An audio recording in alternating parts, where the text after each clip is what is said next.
What's really going on, PEZ collecting fans? Josh the PEZ guy here on the PEZ Book channel. Why'd they write on them?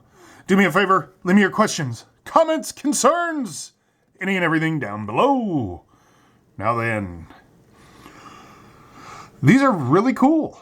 So, you see where it says made in Hungary, how it's printed in there and it's not actually embossed into the plastic?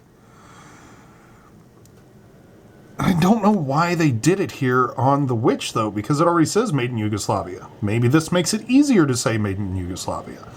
But I do know these Hungary ones were later thrown over towards the U.S. market and other markets, because in Europe, you don't have to have the made in country.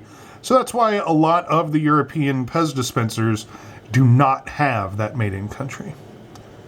But yes.